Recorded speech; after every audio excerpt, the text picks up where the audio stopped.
Jai Swaminarayan. My dear students, you are welcome in the live session of SGIS online Gurukul run by Sri Swaminarayan Gurukul Rajkot Sansthan. Now students, in the previous period, we have studied lesson number 1. Today we will study about lesson number 2, the human robot. We will not study the whole period, the whole lesson, but some part of the lesson. Only page number 16, only one part. We will study about only one part of the page number 16, the human robot. We know it very well that what is the story of lesson number 2. આપણે સમજીએ છીએ કે human robot યંત્ર માનવ, હવે story કંઈક એવી છે કે પ્રેમ ચોપરા નામનો એક વ્યક્તિ છે એ કોઈ રોબોટ ખરીદવા માટે જાય છે એક સ્ટોરની અંદર. સુપર રોબોટ પ્લાઝા આ દુકાનનું નામ છે, એમાં ખરીદવા જાય છે, પણ પોતાને એવું છે કે મારે એવો કોઈ યંત્રમાનવ ખરીદવો છે. I want to buy such robot that he works for myself. મારે માટે કામ કરતો હોય, ઘરકામ બધું કરે, એને માટે જ એ પોતે ખરીદવા જાય છે. પરંતુ ઘણી વખત શું છે કે ઓછી મહેનતે જાજુ મળી જાય એવી માણસની વૃત્તિ હોય છે.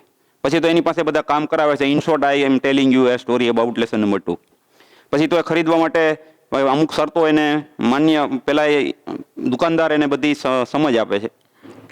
એના 3 નિયમો પણ પેલા રોબોટના છે એ બધું સેલ્સમેન એને સમજાવે છે કે ભાઈ એ પોતાના માલિકની મરજીને ક્યારે ઉલ્લંઘતો નથી, માનવ જાતને કોઈ નુકસાન નથી કરતો, પોતાને પણ કોઈ નુકસાન નથી કરતો, એવા એના કંઈક નિયમો છે.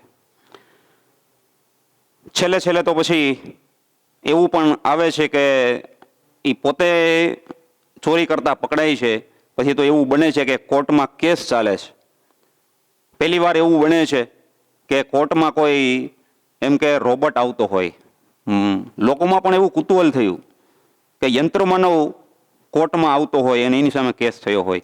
ખરેખર તો એના માલિક ઉપર જ કેસ થવાનો હોય. અને એ રીતે પછી કોર્ટમાં યંત્રમાનવને ખુદને એવું થાય કે અહીંયા મારા નિયમોનું ઉલ્લંઘન થતું હોય, અને એ રીતે પછી પોતે પોતાની જાતને જ એ બેઅસર કરી નાખે છે. That is the short story of lesson number 2. But today we will study only one part of the lesson, not full lesson. If we see lesson, so there are some topics of discussion. Passive in WS question, infinitive, imperative sentences and preposition. થોડા ચર્ચાના મુદ્દા આજે લેવાના છે.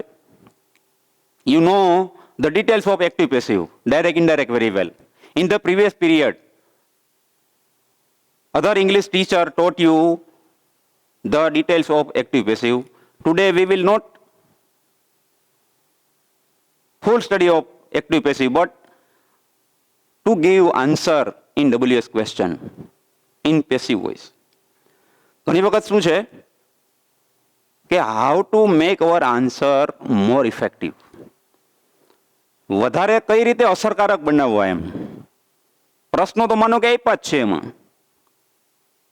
જવાબો પણ તમે તમારી રીતે બનાવો છો, પણ એને how to make it more effective, જવાબો વધારે અસરકારક બનાવવા કઈ રીતે, તો એને માટે more and more use the passive sentence, the more the sentence make you effective. જેમ જેમ વધારે તમે પેસિવ વોઇસનો ઉપયોગ કરતા જાઓ એમ વાક્યની અસરકારકતા, વાક્ય રચનાની અસરકારકતા વધી જતી હોય છે.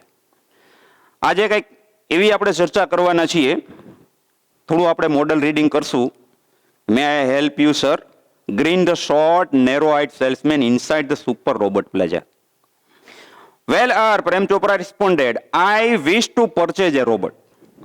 For help, sir, completed the salesman. That is our specialty. We manufacture efficient robots for industry, construction, companies. Plumbing and cleaning caretakers, they are designed for only specialized work. Our best one for the consumers like you, for the home. He spoke like a recorded program. Yes, that is what I want. Prem Chopra spoke in a business-like fashion. Please come this way, the salesman led him through a brightly lit, richly carpeted gallery into a huge dome hall glowing with fluorescent light. The right corner appeared to be crowded with robots in metallic silver, electric blue and green. Some were moving about as if practicing to walk, while some stood still, switched out of operation.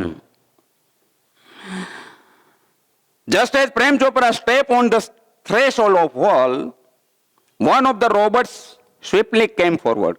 Good day, sir. Welcome to Super Robot Plaza. We hope your visit here proves worthwhile. The silver robot said in a metallic voice. Brilliant, mumbled Prem Chopra, somewhat bewildered. The salesman gave a proud smile as he headed toward an isolated robot in a metallic blue. This one is perfectly programmed to function in the household, cleaning, arranging, collecting groceries from the supermarket, tending the lawn, mailing letters, relating your program on the TV and selecting news of your interest from the paper. The salesman paused for a breath and continued. All you need is the remote control monitor for command. Up to now, બસ અહીંયા સુધી જ આપણે આટલા બે પેરેગ્રાફમાંથી થોડા ગ્રામરના topic એમાંથી કંઈક સમજ્યા જેવું છે. જો how to make question and how to give answer, પ્રશ્નો કઈ રીતે બનાવવા અને એના જવાબ કઈ રીતે આપવા.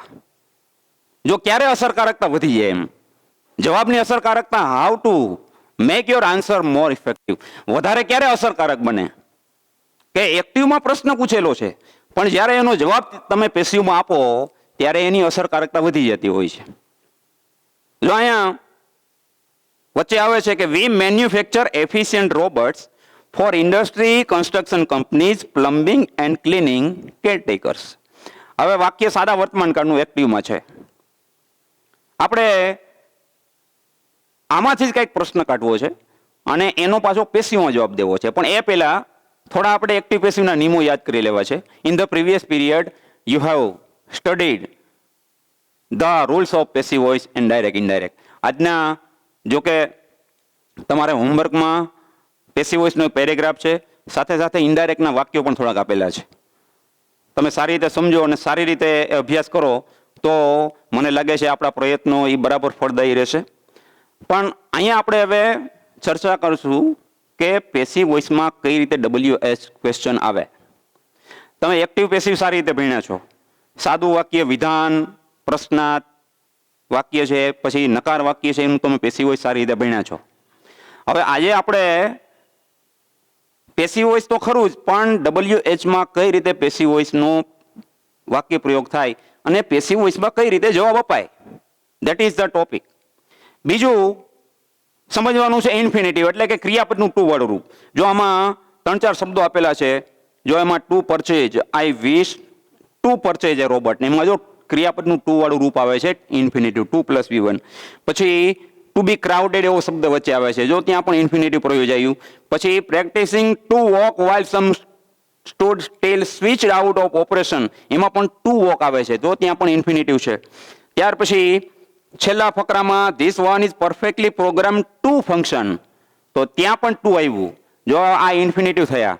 ત્યાર પછી આવે છે ઇમ્પેરેટિવ સેન્ટેન્સ એટલે કે આજ્ઞાસ વાક્યો. બરાબર, આજ્ઞા કરતા હોય જેમાં આજ્ઞા આપવામાં આવેલી હોય તો એવા પણ 2 વાક્યો આપેલા છે. એમાં કમ ધીસ વે એ આજ્ઞાત વાક્ય છે, ઇમ્પેરેટિવ સેન્ટેન્સ છે.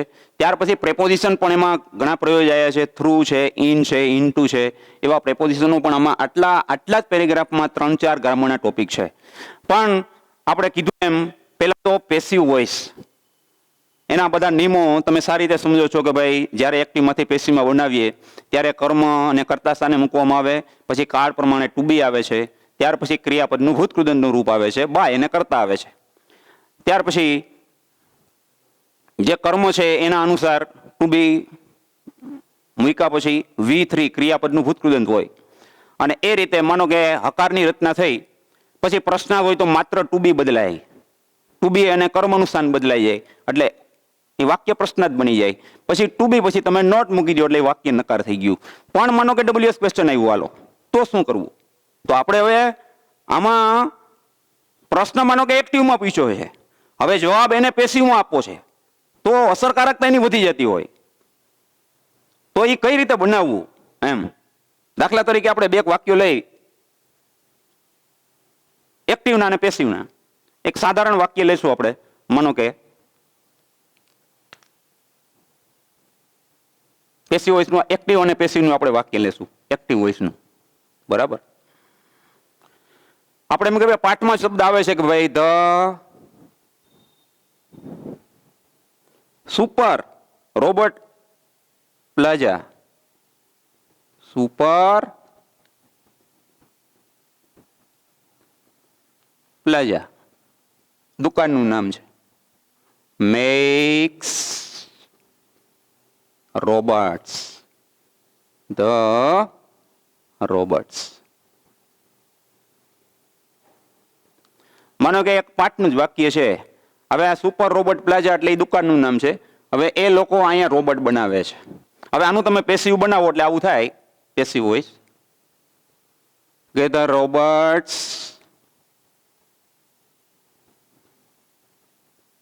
R made by the super robot plaza, the super robots plaza.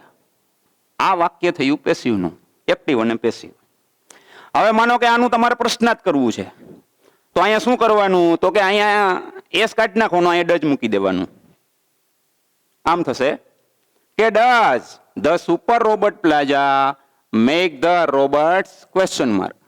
હવે તમારે પેસિવ છે એનું પ્રશ્નાર્થ બનાવવું છે, બીજું કશું કરવાનું નહીં. અહીંયા આર આગળ લઈ લેવાનું. Are the robots made by the super robot plaza. એ થઈ ગયું વાક્ય પ્રશ્નાર્થ. ટૂંકમાં બીજું કશું કરવાનું નહીં. અહીંયા એસ કાઢી નાખો અને અહીંયા તમે ડઝ મૂકી દો એટલે એ વાક્ય પ્રશ્નાર્થ થઈ ગયું એક્ટિવનું. હવે પેસિવનું પ્રશ્નાર્થ કરવું છે તો અહીંયા આર છે એ આગળ લઈ લેવાનું. Are the robots made by the super robot plaza question mark. એ વાક્ય થઈ ગયું પ્રશ્નાર્થ. હવે માનો કે નકાર કરવું છે તો અહીંયા મેક છે અહીંયા ડઝ નોટ મેક કરી નાખો એટલે એ વાક્ય નકાર થઈ ગયું. આ થશે જો super robots plaza does not make the robots, એવું નકાર થઈ ગયું. હવે એનું તમારે પેસિવ બનાવવું છે તો અહીંયા આર પછી નોટ મૂકી દો. The robots are not made by the super robot plaza. બરાબર, હવે આ સાદું વાક્ય થયું. હવે આમાંથી માનો કે આપણે પ્રશ્ન કાઢવા, ચાલો હાલો. હવે આ માનો કે એક પેરેગ્રાફ જ છે, એમાં વાક્ય આપી દીધું છે. ચાલો હવે આમાં આપણે હું થી પ્રશ્ન પૂછવો છે અને વોટ થી પ્રશ્ન પૂછવો છે. હવે તો આમાં જો આપણે હું થી પ્રશ્ન પૂછીએ તો આવું થાય. એક્ટિવ વોઇસ છે, who makes the robots.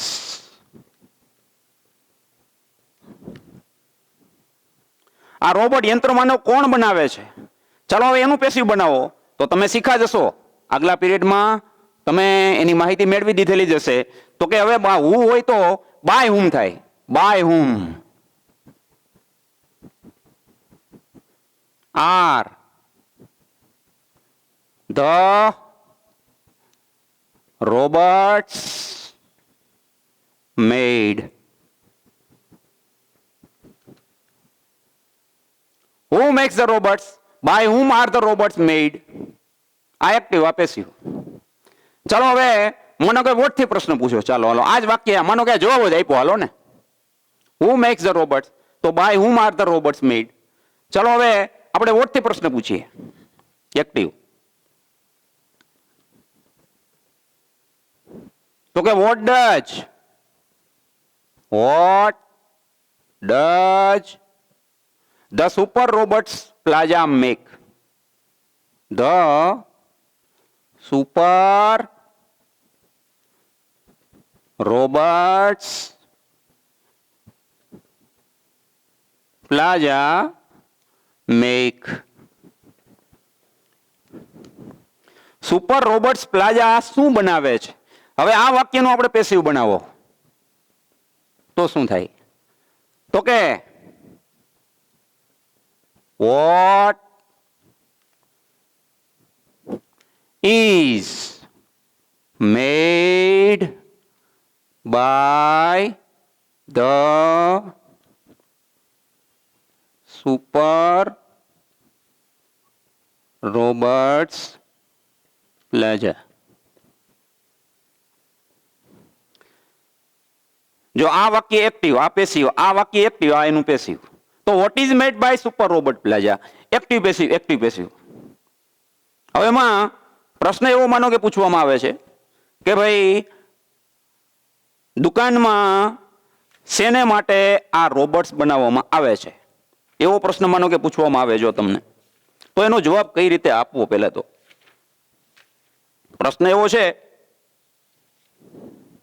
કે what kind of robots are made by super robot plaza. તમને માનો કે પ્રશ્ન એવો પૂછવામાં આવે કે કઈ પ્રકારના રોબોટ્સ આ દુકાનમાં બનાવવામાં આવે છે. પ્રશ્ન પેશિવમાં પૂછાયો તો જવાબ પણ આપણે પેશિવમાં બનાવી શકાય. તો કે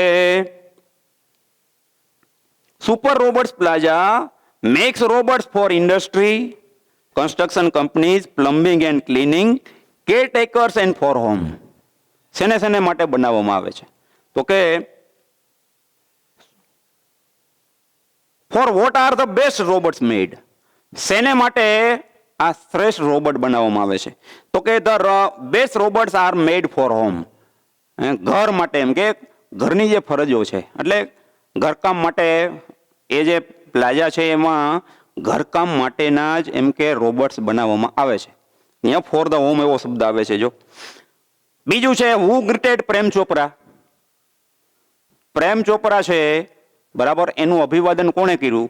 માનો કે હુ વાળી રચના છે, હુ મેક્સ ધ રોબોટ છે. માનો કે તમને આ વાક્ય તો વર્તમાન કાળમાં છે બરાબર. હવે માનો કે ભૂતકાળમાં હોય તો ભૂતકાળમાં શું થાય? હુ ગ્રીટેડ પ્રેમ ચોપરા. પ્રેમ ચોપરાનું અભિવાદન કોણે કર્યું? તો કે એનું અભિવાદન કરનાર કોણ હતા? તો કે પહેલા જ વાક્યમાં આપેલું છે તો કે the short narrow eyed salesman greeted Prem Chopra. જવાબ આવો થાય. હવે તમારે પ્રશ્ન એક્ટિવમાં છે અને જવાબ તમારે પેસિવમાં આપવો છે. તો કઈ રીતે બને? માનો કે એમ પ્રશ્ન પૂછે કે હુ ગ્રીટેડ પ્રેમ ચોપરા.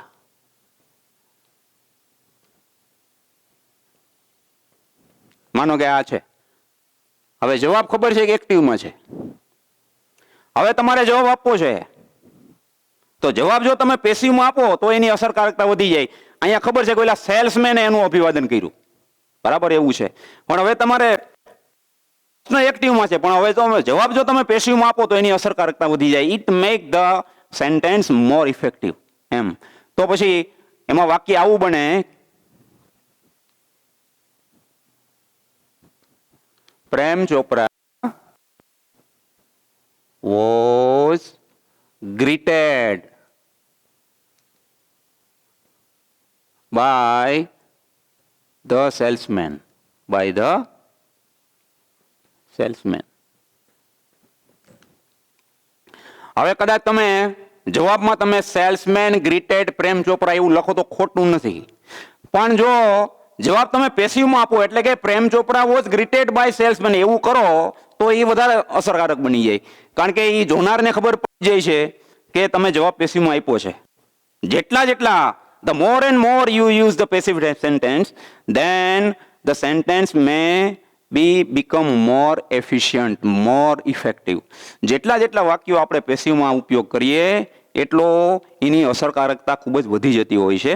તો કહેવાનું એ છે કે પહેલા તો પ્રશ્નને સમજ, try to understand the details of the question. પેલા તો પ્રશ્ન સમજવો કે એમાં હું પૂછવા માંગે છે. મોસ્ટ ઓફ આપણે શું છે કે લગભગ આવો અભ્યાસ કરતા જ નથી હોતા, એટલે જવાબની જ ખબર ઘણીવાર પડતી નથી હોતી. અને એમાંય જ્યારે આ ટ્રીક જ્યારે તમે અજમાવશો એટલે 100% એમાં તમારો એક પણ માર્ક કપાશે નહીં. તો કહેવાનું શું છે કે એને માટે બનાવવા માટે વધારેમાં વધારે અસરકારકતા લાવવા માટે થઈ વધારેમાં વધારે પેસિવ વોઇસના વાક્યનો ઉપયોગ કરવો. ત્યાર પછી હવે આવે છે બીજો પોઈન્ટ આવે છે ઇન્ફિનિટિવનો. ઇન્ફિનિટિવ એટલે ક્રિયાપદનું ટુ વાળું રૂપ. જો આમાં મેં તમને 2-3 શબ્દો સમજાવ્યા હતા કે I wish to purchase a robot. હું એમ કે રોબોટ ખરીદવા માંગુ છું, આવું આ સેલ્સમેનને કહે છે. તો પ્રશ્ન એવો પૂછાય કે what did Prem Chopra wish? Prem Chopra શું ખરીદવા માંગતો હતો? What did Prem Chopra wish to buy, to purchase? તો એનો જવાબ આવશે the robot. Prem Chopra wanted to purchase a robot. હવે જો એમાં ટુ વાળું ક્રિયાપદ એમ કે ટુ પરચેજ આવ્યું, જો તો ટુ એટલે કે ઇન્ફિનિટિવ થયું, ક્રિયાપદનું ટુ વાળું રૂપ. હવે એનો ઉપયોગ આપણે જરાક સારી રીતે સમજી લઈ તો ક્રિયાપદનું ટુ વાળું રૂપ એ ક્યાં પ્રયોજાતું હોય છે?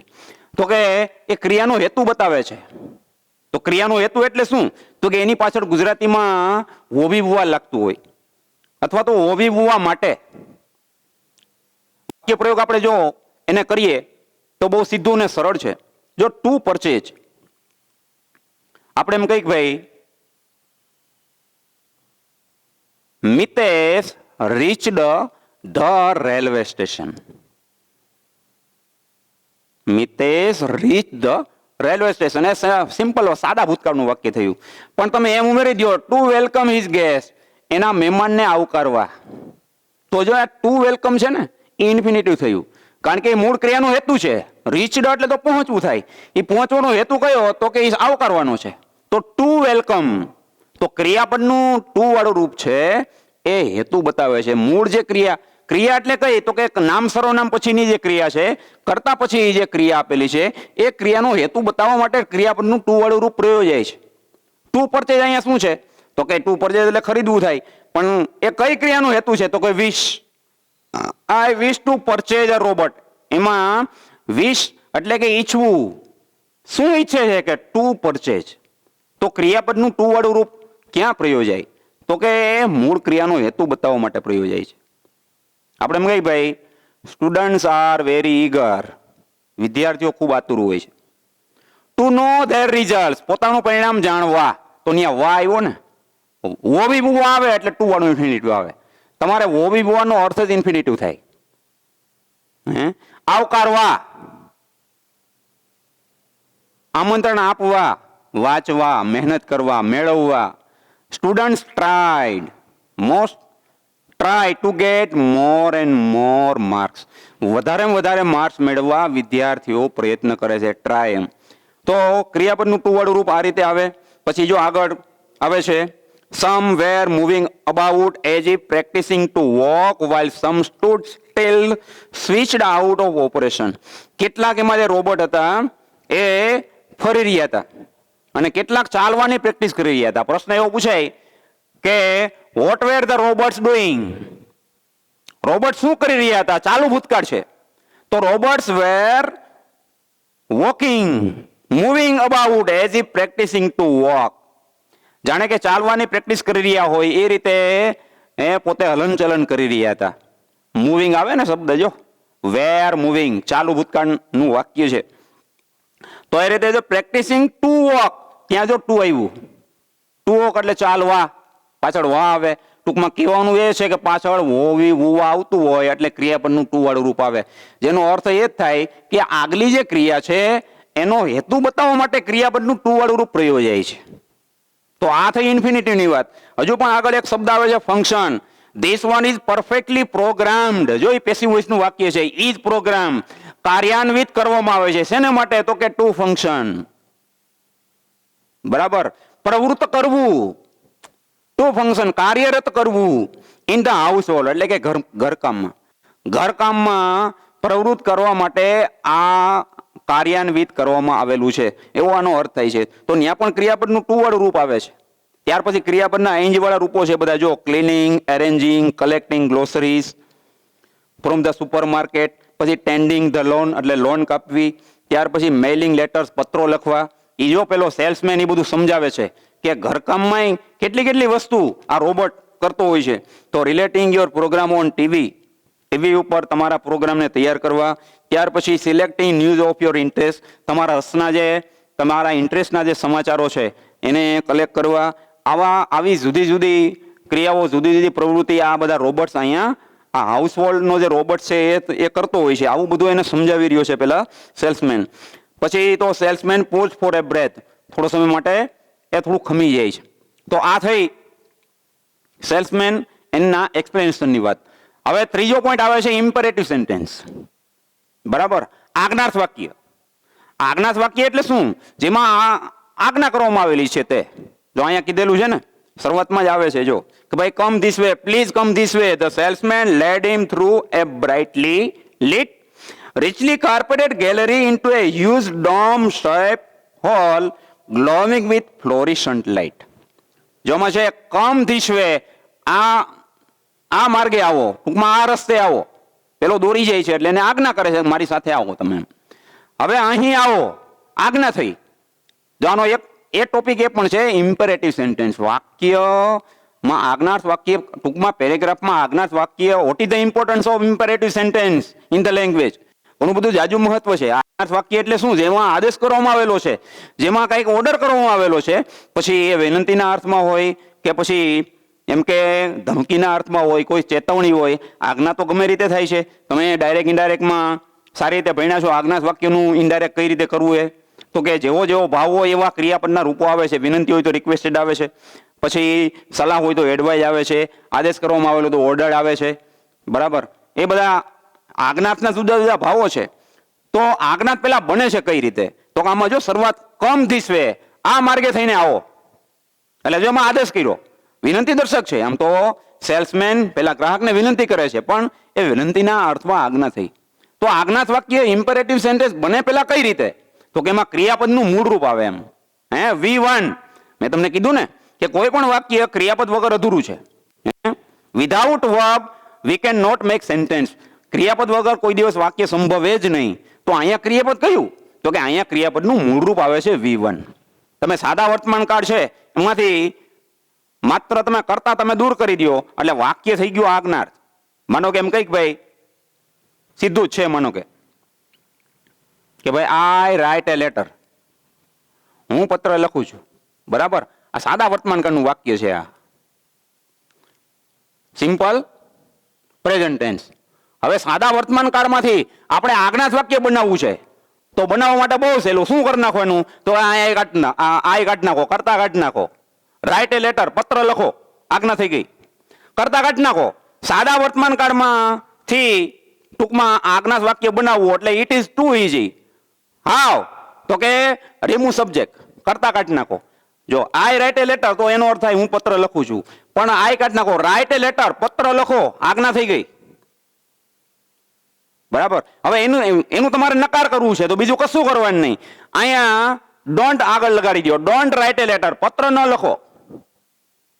વર્તમાન કાળ આજ્ઞાર્થ બનાવવું એટલે બહુ સહેલું. નિશાની પણ એ જ. માનો કે અહીંયા છેલ્લે ફૂલ સ્ટોપ એમ જ રહેવા દેવાનો છે, માત્ર કરતા કાઢી નાખવાનો. કરતા ઉમેરી દો, સાદા વર્તમાન કાળનું વાક્ય થઈ જાય. કરતા કાઢી નાખો, આજ્ઞાર્થ વાક્ય થઈ ગઈ. બરાબર, એમ કઈક ભાઈ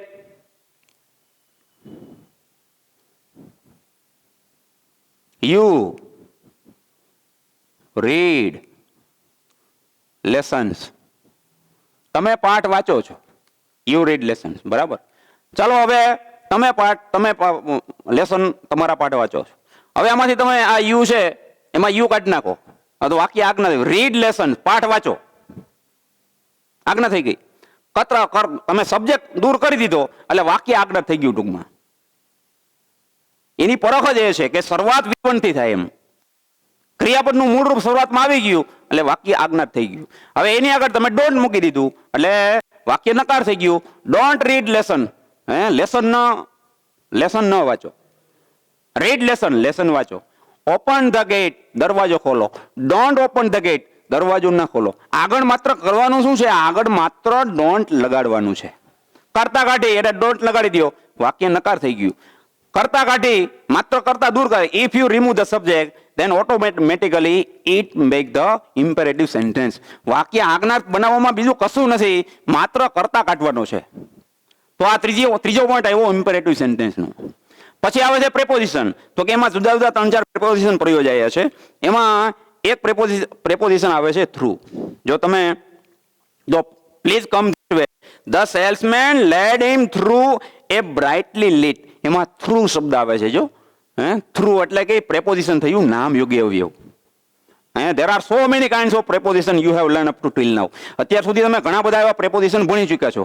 લગભગ 30 થી 35 જેટલા પ્રેપોઝિશન છે, જે આપણે ટૂંકમાં આપણે જેને વિભક્તિ કહીએ છીએ, નામ સાથે જોડાય અને જે સ્થિતિ બતાવતા હોય. ઇન છે, ઇનટુ છે, on, under, over, with, by, for, about, આ બધા પ્રેપોઝિશન એ બધા નામની સાથે જોડાય છે. તો અહીંયા થ્રુ એટલે પ્રેપોઝિશન એટલે એ નામ યોગ્ય એવું એટલે નામ સાથે જોડાય અને સ્થિતિ બતાવે. એ શબ્દ જ એવો છે. If you analyse the word, એ શબ્દનું જ્યારે તમે પૃથ્થકરણ કરો ત્યારે આપણે ખબર પડે કે એ ખરેખર શબ્દ છે શું. શબ્દ જેવો નામ યોગ્ય અવયવ. યોગ એટલે જોડનારું, અવયવ એટલે શબ્દ, નામની સાથે જોડનારો શબ્દ. તો કે થ્રુ આનો અર્થ જ એવો થાય માંથી, એમાં થઈને. આમ તો 3-4 શબ્દો એવા છે, આમ એક સરખા અર્થ લાગે, પણ there is A different meaning. માનો કે જે બાય છે, વિથ છે અને થ્રો છે, બરાબર. જો બાય એટલે વડે થાય, વિથ એટલે વડે થાય અને થ્રુ એટલે કંઈક એના જેવો અર્થ જ છે, પણ ધેર ઇઝ એ ડિફરન્સ. એમાં બધે ત્રણેયમાં કંઈક ભેદ છે. વિથ એટલે વડે ને બાય એટલે વડે, પણ વ્યક્તિ વડે હોય ત્યારે બાય આવે, વસ્તુ વડે હોય ત્યારે વિથ આવે, અને એમાં થઈને એમ કેવું હોય તો પછી થ્રુ આવે. આપણે એમ કઈક ભાઈ કે ગંગા નદી હિમાલયમાંથી થઈને વહે છે, બરાબર. The Ganga river passes through the Himalaya. તો માં થઈને એમ જ્યારે કેવું હોય ત્યારે થ્રુ આવે છે. પછી વ્યક્તિ વડે એમ જ્યારે કેવું હોય તો બાય આવે છે, બરાબર. A letter is written by Mohan. તો ત્યાં વ્યક્તિ થઈ, બરાબર. તો પછી ત્યાં બાય થયું. પણ હવે વસ્તુ વડે કેવું હોય તો પાછું વિથ આવે છે. આઈ કટ વેજીટેબલ વિથ નાઇફ. તો ત્યાં જો નાઇફ એટલે છરી થઈ, તો એ છરી એટલે સાધન થયું, તો ત્યાં વિથ આવે છે. તો પ્રેપોઝિશનના પણ ઘણા બધા ઉપયોગો છે, લગભગ 30 થી 35 જેટલા, બરાબર. એમ આપણે એનો અર્થ એકદમ સરખો જણાતો હોય, પણ તેમ છતાંય એમાં તાત્વિક ભેદ રહેલા છે. તો પ્રેપોઝિશનમાં ઘણા બધા ઉપયોગ આપણે એના અત્યાર સુધી ઘણા બધા શીખી ચૂક્યા છીએ. તો કહેવાનું એ છે કે જ્યારે વાક્ય તમે પેસિવમાં વધારે પેશીવના વાક્યો તમે શોર્ટ નોટમાં છે કે પછી પ્રશ્નોમાં છે કે પછી આપણે એસેમાં એટલે કે નિબંધ છે કે પછી માનો કે પત્ર તમે લખવાનો છે, જે કાંઈ નેરેટિવ ડિસ્ક્રિપ્ટિવ ટાઈપના જે કંઈ વાક્યો છે એમાં તમે વધારેમાં વધારે જેટલા પેસિવના વાક્યો, if you use more and more passive voice sentence then એની ઇફેક્ટિવનેસ મે બી રાઇઝડ. એની અસરકારકતા ખૂબ જ વધી જતી હોય છે. આ પાઠમાં આપણે જો માત્ર ને માત્ર 2 થી 3 જ પેરેગ્રાફ લીધા છે, પણ 3 પેરેગ્રાફની અંદર 4 ટોપિક ગ્રામરના આપણે મહત્વના છે એમાં ભણવાના. તો પહેલી બાબત એ કે જ્યારે જવાબ એક્ટિવમાં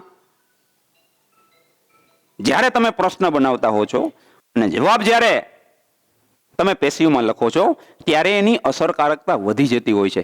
જો અહીંયા કીધું એમ હુ ગ્રીટેડ પ્રેમ ચોપરા, એ વાક્ય તો એક્ટિવ જ છે, બરાબર. પણ તમે જ્યારે તમે જવાબ આપો ત્યારે જો એ જવાબ તમે પેસિવમાં આપો તો એની અસરકારકતા વધી જાય છે. કારણ કે જોનાર જે છે, ચેક કરનાર જે કોઈ છે, એને ખબર પડી જ જાય કે આ વાક્ય આ વિદ્યાર્થી ખરેખર પેસિવ વોઇસ જાણે છે. એમ પેસિવ વોઇસ સિવાય લગભગ ઇંગ્લિશ અધૂરું છે. તો ખાસ કરીને ડાયરેક્ટ ઇનડાયરેક્ટ તમારે આજના હોમવર્કમાં જો એવા મેં વાક્યો જ મૂક્યા છે, એક પેરેગ્રાફ મૂકેલો છે સાદા ભૂતકાળનો. તો સાદા ભૂતકાળના 3 વાક્યો છે, એનો પેરેગ્રાફ છે. તો તમારે કરવાનું આ છે કે પેલા કર્મ આવે છે, પછી ક્રિયા જે કાળ હોય એ પ્રમાણે ટુ બી નું રૂપ આવે છે, પછી ભૂતકૃદંત આવે છે, પછી બાય એને કરતા આવે છે. તો મેં બધા સાદા ભૂતકાળના જ વાક્યો મૂકેલા છે આખા પેરેગ્રાફના, બરાબર. પછી બીજું ઇનડાયરેક્ટના 5 વાક્યો મૂક્યા છે, એમાંય પણ વિધાન વાક્યો અને પ્રશ્નાર્થ જ મૂક્યા છે. તમે આજ્ઞાર્થ કે ઉદ્ગાર મૂકેલા નથી.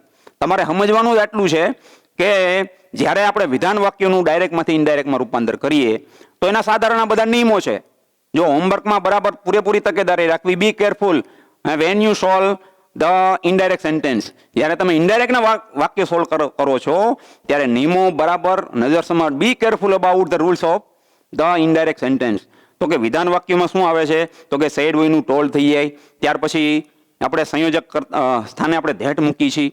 ત્યાર પછી જે માનો કે આ રિપોર્ટેડ સ્પીચ છે એમાં પહેલા પુરુષના સર્વનામ છે એ બોલનાર પ્રમાણે ફેરફાર પામે, બીજા પુરુષના સર્વનામ સાંભળનાર પ્રમાણે ફેરફાર પામે, પછી કાળના ફેરફારો છે એ આપણે બરાબર સારી રીતે સમજી લેવાના. પછી માનો કે પ્રશ્નાર્થ વાક્યો પણ મૂક્યા છે મેં આપણે તમારા હોમવર્કમાં. તો પ્રશ્નાર્થમાં કરવાનું શું છે તો કે પેલું સેડ ટુ છે ત્યાં આસ થઈ જાય, એમાં ધેટ છે તો ત્યાં ઇફ કે વેધર થઈ જાય, પછી પેલું પ્રશ્નાર્થ છે એ વિધાન થઈ જાય અને પછી એનું ઇનડાયરેક્ટ કરવાનું, અને છેલ્લે પેલું પ્રશ્નાર્થ ચિહ્ન છે એ દૂર કરી દેવાનું, વાક્ય વિધાન થઈ જાય પછી એનું ઇનડાયરેક્ટ થતું હોય છે. પછી એવું પણ છે કે સનાતન સત્ય વાક્ય કાંઈ પણ છે, ગાણિતિક સિદ્ધાંત છે, બરાબર વૈજ્ઞાનિક સિદ્ધાંત છે, આવું જ્યારે મૂકેલું હોય જ્યારે ઇનડાયરેક્ટમાં ત્યારે એમાં કોઈ ફેરફાર થતો નથી. એ પણ એકાદ બે વાક્યો મૂકેલા છે. એટલે આ બધું જોતા વધારેમાં વધારે મારે કહેવાનું માત્ર એટલું છે કે જ્યારે તમે પ્રશ્નના જવાબ જ્યારે આપો, કારણ કે અગાઉ કીધું એમ, as I have told before in the previous period, when you use more and more sentence in passive sentence, વધારે વધારે જેટલા તમે પેસિવના વાક્યો વાપરશો, બરાબર, અને મોસ્ટ ઓફ તમે જોજો કે લગભગ 35 થી 40 માર્કનું તો WS ક્વેશ્ચન આવે છે. તમે આખા 100 માર્કના પેપરમાંથી ઇંગ્લિશમાં તમે ખરેખર જોવા જાઓ તો 35 થી 40 માર્કનું ખાલી WS ક્વેશ્ચન પર આધારિત છે. અને એમાંય તમે વધારે પેસિવના વાક્યો વાપરશો તો મને લાગે છે કે મોર and more you will get marks, સારામાં સારા વધારે માર્ક્સ તમને આસાનીથી મળશે. તો આમાં કરવાનું ખાસ છે નહીં, જેટલું સહેલું છે એટલું જ પાછું મહત્વનું છે. So important and so easy to solve એમ. તો આટલું આપણે શીખી અને આજનું લેક્ચર અને આજનો પીરિયડ અહીંયા આપણે પૂરો કરીશું. અસ્તુ, જય સ્વામિનારાયણ.